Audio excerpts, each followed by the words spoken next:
Welcome to my channel. আজকে নিয়ে এসেছি শীতের দিনে আমাদের যে চুল রুক্ষ হয়ে যায়, ড্রাই হয়ে যায়, তো সেই ড্রাইনেস কী করে কম করব, আজকের ব্লগে আমি সেইটাই দেখাবো। আপনারা জানেই শীতের দিনে ভালো করে শ্যাম্পু করা হয় না, চুলের যত্ন নেওয়া হয় না, যার জন্যে চুল আমাদের রাফ হয়ে যায়, নিচের দিক থেকে ড্রাই হয়ে যায়, ড্যান্ড্রফ হয়ে যায়, রাফ হয়ে যায়। তো এই সব প্রবলেমগুলোকে আপনারা একদিন ইউজ করেই কী করে নিজের চুলকে স্মুথ করবেন, সিল্কি করে নেবেন আর ঘন লম্বা করে নিতে পারবেন এই একটা ট্রিটমেন্টেই। আমরা সবাই চাই যে আমাদের চুল অল টাইম সিল্কি, স্মুথ, ঘন কালো হয়ে থাকুক, ড্যান্ড্রফ না হোক, কিছু না হোক। তো চলুন আজকে দেখে নিই আমাদের এই ট্রিটমেন্টের জন্য কী কী লাগবে।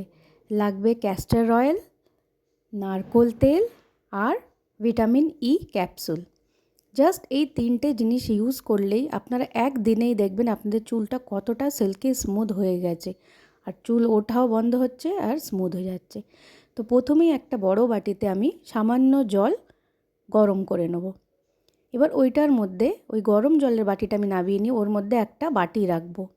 আমি ডাইরেক্ট তেলটাকে গরম করব না। এরপর আমি দিয়ে দেবো এর মধ্যে 1 টেবিল স্পুন নারকোল তেল। আপনাদের যতটা দরকার আপনারা ততটা নেবেন। আপনাদের চুল বড় হলে আপনারা বেশি নেবেন। আমার ছোট চুল, ওই জন্য আমি 1 টেবিল স্পুন নিয়েছি। এরপরে নেব আমি ক্যাস্টর অয়েল। ক্যাস্টর অয়েল আমি 1 টিস্পুন নিয়েছি। আমি মাপ মতন নিয়ে নিয়েছি। আবার বলছি, আপনারা চুল যদি বড় হয় আপনারা ওই হিসাবে নেবেন।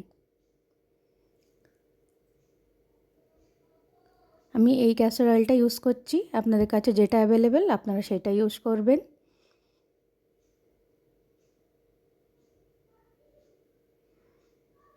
আমি 1 টিস্পুন ক্যাস্টর অয়েল নিয়ে নিলাম।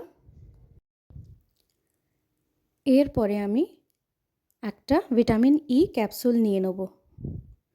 আমার কাছে অল্প ইউজ করা একটা ভিটামিন ই ক্যাপসুল ছিল, আমি ওইটাই নিয়ে নেব। আমার পুরোটা লাগেনি, মুখটা বন্ধ হয়ে গেছে, এখানটা ফুটো করেছিলাম, আমি আবার সেফটি পিন দিয়ে ফুটো করে আমি তেলটাকে নিয়ে নেব। নিয়ে ওই বাটিটার মধ্যে বসিয়েই আমি এটাকে আঙুল দিয়ে ভালো করে মিক্স করে নেব।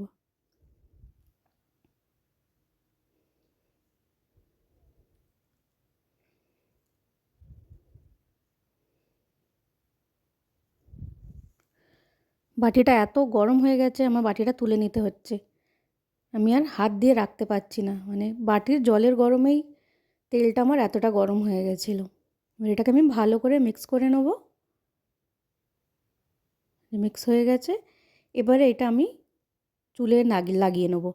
এটা আপনারা আগের দিন রাত্রিরে লাগিয়ে নিয়ে রেখে দিলে পরের দিন সকালে শ্যাম্পু করলে এটা আরও ভালো হয়, চুলটা তাড়াতাড়ি স্মুথ হবে আর ড্যান্ড্রফের প্রবলেম, রাফনেস, ড্রাইনেস দূর করে সিল্কি স্মুথ করে দেবে চুলটাকে।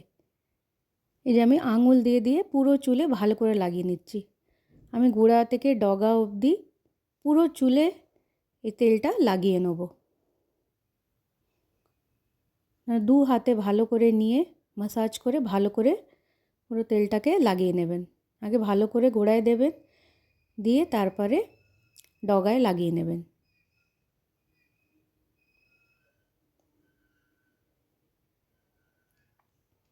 নিয়ে ভালো করে চিরুনি দিয়ে আঁচড়ে নিয়ে তেলটাকে পুরো চুলেতে, স্ক্যাল্পে স্প্রেড করে দেবেন বা ছড়িয়ে দেবেন। এটা আগের দিন রাত্রিরে করলে খুবই ভালো। তাও এটা লাগিয়ে মিনিমাম 1 ঘন্টা রাখবেন। 1 ঘন্টা পর আপনি যে শ্যাম্পু ইউজ করেন সেই শ্যাম্পু দিয়ে ভালো করে শ্যাম্পু করে নেবেন।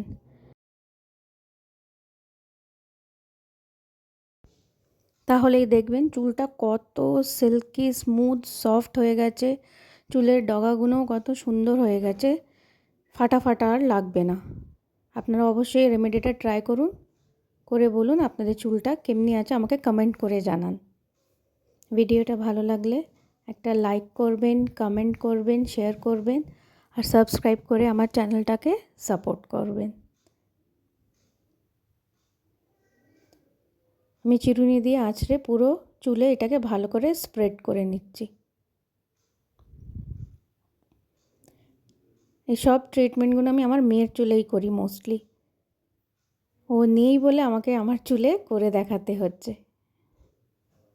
আরেকবার বলছি, ভিডিওটাকে লাইক করবেন, কমেন্ট করবেন, শেয়ার করবেন, আর আমার চ্যানেলটাকে সাবস্ক্রাইব করে, বেশি করে আপনারা সাবস্ক্রাইব করুন, করে আমার চ্যানেলটাকে সাপোর্ট করুন।